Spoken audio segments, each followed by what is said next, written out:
हमारा शरीर बहुत ही अद्भुत है। हमारे शरीर के अंग अपना काम बहुत ही बेहतरीन ढंग से करते हैं। हमारे कान इतने सेंसिटिव होते हैं कि वो 1 करोड़ से भी ज़्यादा अलग अलग आवाज़ों को पहचान सकते हैं। हम जो भी आवाज़ें सुनते हैं वो हमारे दिमाग के सबकॉन्शियस माइंड में स्टोर हो जाती है, और जब सेम पैटर्न की फ्रीक्वेंसी हम दोबारा कहीं सुनते हैं तो हमारा दिमाग उस आवाज़ से संबंधित वस्तु को आइडेंटिफाई कर लेता है। इसी तरह हमारे पास के वातावरण में जो भी आवाज़ें और उनकी फ्रीक्वेंसी मौजूद हैं उनसे हम परिचित हैं। कई बार हमें ऐसी विचित्र सी आवाज़ें सुनाई देती है जिनको हमारा दिमाग किसी वस्तु से रिलेट तो कर लेता है, लेकिन आइडेंटिफाई नहीं कर पाता, क्योंकि उस आवाज़ की फ्रीक्वेंसी कई बार दिमाग में स्टोर फ्रीक्वेंसी से पूरी तरह से मिलती जुलती नहीं होती। आज हम कुछ ऐसे ही विचित्र और अजीबोगरीब साउंड्स के बारे में जानेंगे जिनको आज तक वैज्ञानिक भी पूरी तरह एक्सप्लेन नहीं कर पाए हैं। UVB76 एक रहस्यमय रेडियो स्टेशन का नाम है जो सन 1982 से वैज्ञानिकों को लगातार सिग्नल भेज रहा है, लेकिन इसका सोर्स कहाँ है और ये स्टेशन किस जगह पर है, इसका आज तक कोई सुराग नहीं मिला है।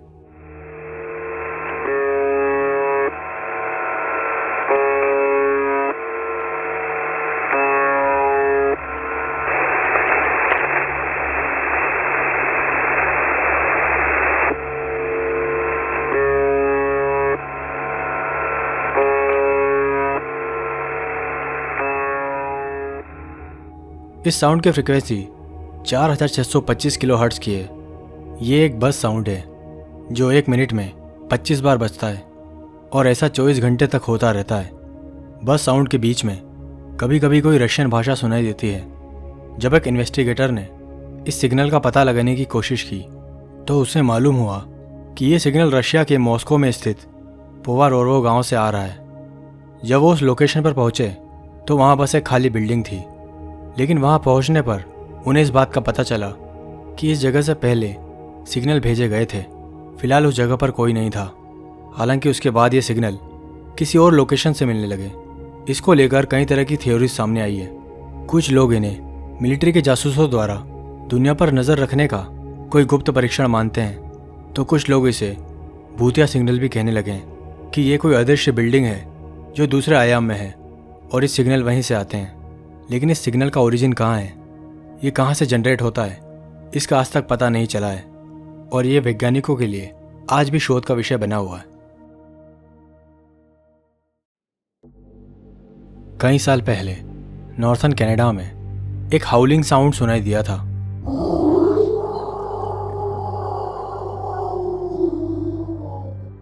यह साउंड बहुत ही डरावना था और इसे किसी व्यक्ति ने एक वीडियो में कैप्चर भी किया था। यह साउंड भेड़िए और कुत्ते की हाउलिंग से अलग था। इसे सबसे पहले अल्बर्टा के कोंकलिन के जंगलों में सुना गया था। उसके बाद इसी तरह की रिपोर्ट्स मैनीटोबा के पास से भी सुनाई दी थी। ये आवाज़ जंगल में एग्जैक्ट किस लोकेशन से आई थी और ये किस प्राणी की थी, बाद में इस पर बुद्धिजीवियों के बीच बहुत बहस छिड़ गई थी। कुछ रिसर्चर्स का कहना था कि प्रकृति में इस तरह के साउंड्स आते ही रहते हैं, लेकिन जिन भी लोगों ने इस हाउलिंग साउंड को सुना था वो काफ़ी भयभीत थे। उनके मुताबिक उन्होंने इससे डरावनी आवाज़ पहले कभी नहीं सुनी थी। वो इसे साउंड ऑफ हेल मानते हैं। उनका मानना है कि इस जंगल में किसी जगह पर नर्क का द्वार है और ये खतरनाक आवाज़ वहीं से आई थी। हालांकि वैज्ञानिक इस तरह के दावों पर बिल्कुल भरोसा नहीं करते, और वहीं कई और विजिटर्स इसे दूसरे ग्रह के प्राणियों से जोड़कर देखते हैं। इस रहस्यमय आवाज़ का अभी तक कोई भी रिस्पॉन्सिबल एक्सप्लेनेशन किसी भी वैज्ञानिक संस्था ने नहीं दिया है। इस तरह की आवाज़ें दुनिया के कई दूसरे हिस्सों में भी सुनाई दी है, जैसे ग्लासगो, शिकागो और डेनमार्क। वहाँ पर भी जंगलों में कई विजिटर्स ने इस तरह के साउंड को सुना है, लेकिन इसका सोर्स क्या है ये आज तक कोई नहीं जान सका है। द ब्लूप अब तक का रिकॉर्ड किया गया सबसे मिस्टीरियस साउंड है। सन 1997 में पैसिफिक ओशन की गहराई में एक साउंड फ्रीक्वेंसी बार बार मिल रही थी, और हर 1 मिनट बाद इसकी फ्रीक्वेंसी बढ़ती जा रही थी।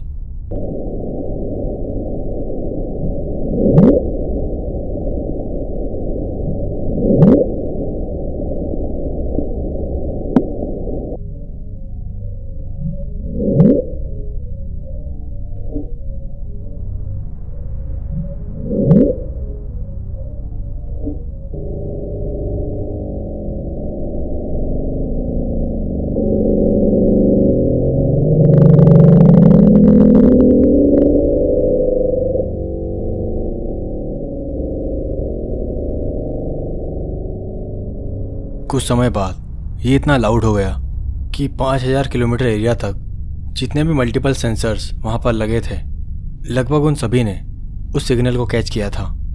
समुद्र की उस गहराई में जिन हाइड्रोफोन्स को प्लेस किया गया था, उस जगह को डीप साउंड चैनल कहा जाता है। सोवियत सबमरीन्स ने इन्हें कोल्ड वार के दौरान स्थापित किया था और अब यूएस के NOAA यानी national oceanic and atmospheric administration द्वारा इससे समुद्र की गहराई में होने वाली गतिविधियों और हलचलों पर ध्यान देने के लिए यूज़ किया जाता है। 16वीं बार इसकी फ्रीक्वेंसी सबसे ज़्यादा बड़ी थी और इसे ब्लूप नाम दिया गया क्योंकि सिग्नल की आवाज़ इसी तरह की थी। सन 2002 में इस पर काफ़ी रिसर्च की गई, जिस दौरान ये पता चला कि इस साउंड में कई तरह के फ्रीक्वेंसी वेरिएशंस थे और आवाज़ की इन तरंगों में इस तरह से बार बार बदलाव करना ये किसी समुद्री जीव द्वारा ही संभव है। इसलिए पहले ये माना गया कि ये किसी व्हेल मछली द्वारा किया गया है, लेकिन बाद में दावा पूरी तरह खारिज कर दिया गया क्योंकि इस साउंड की फ्रीक्वेंसी व्हेल की फ्रीक्वेंसी से कहीं ज़्यादा थी।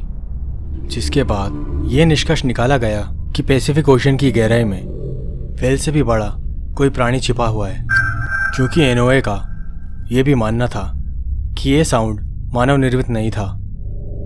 कई साइंस फिक्शन फैंस को ये लगता है कि ये तरंगे समुद्र के सबसे पौराणिक जीव कथुलू की है। बाद में नोआ ने ये इन्फॉर्मेशन दी कि ये साउंड आइसबर्ग्स की प्लेट के खिसकने से आई होगी, लेकिन इसके बावजूद भी अभी तक इसका कोई भी पुख्ता प्रमाण नहीं मिला है।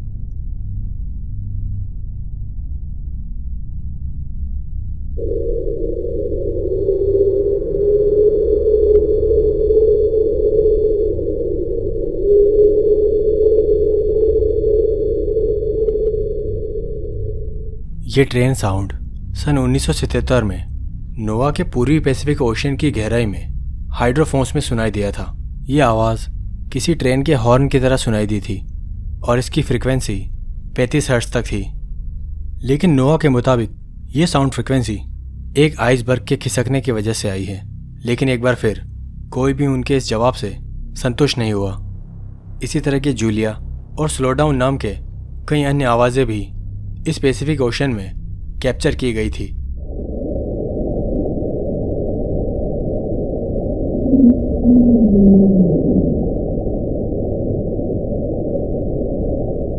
ये रहस्यमय आवाज़ें आखिरकार कहाँ से आई थी, वैज्ञानिकों के पास इसका आज भी कोई सटीक जवाब नहीं है।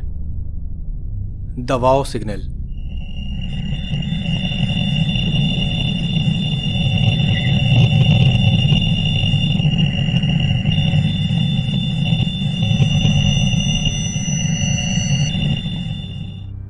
ये सिग्नल एलियन लाइफ होने का सबसे बड़ा दावा करता है।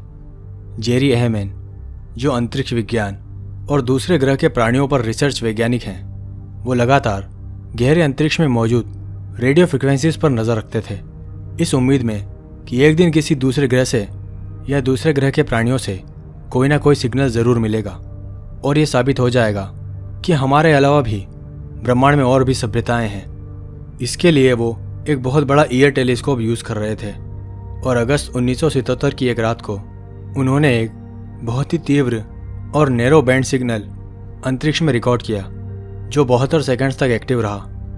अहमन को इस पर यकीन नहीं हुआ और उन्होंने एक कागज़ पर लिखा वाव, इसलिए सिग्नल को वाव नाम दिया गया। इस सिग्नल की फ्रीक्वेंसी बहुत ही पावरफुल थी। अहमन के मुताबिक जो सिग्नल वो यहाँ से अंतरिक्ष में भेजते रहे हैं, उन्हें उसी फ्रीक्वेंसी में ये रिप्लाई मिला था।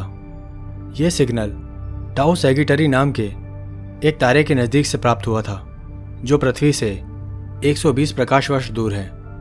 कुछ अन्य वैज्ञानिकों ने इसे अंतरिक्ष में एस्ट्रॉयड के मलबों के टकराने की वजह बताया, लेकिन ये वाव सिग्नल दूर अंतरिक्ष से आए होने का अभी तक का सबसे पुख्ता सबूत है और ये अंतरिक्ष में दूसरी सभ्यताओं के मौजूद होने के संकेत देता है। लेकिन इसको लेकर आज भी लोग असमंजस में हैं और इस वाव सिग्नल की गुत्थी को सुलझाने में लगे हुए हैं कि आखिर ये सिग्नल भेजने वाला कौन है। आज की वीडियो में बस इतना ही। अगर आपको ये वीडियो पसंद आया तो लाइक एंड शेयर ज़रूर करें। वीडियो के नीचे जो रेड बटन है उस पर क्लिक करके चैनल को सब्सक्राइब कर लीजिए।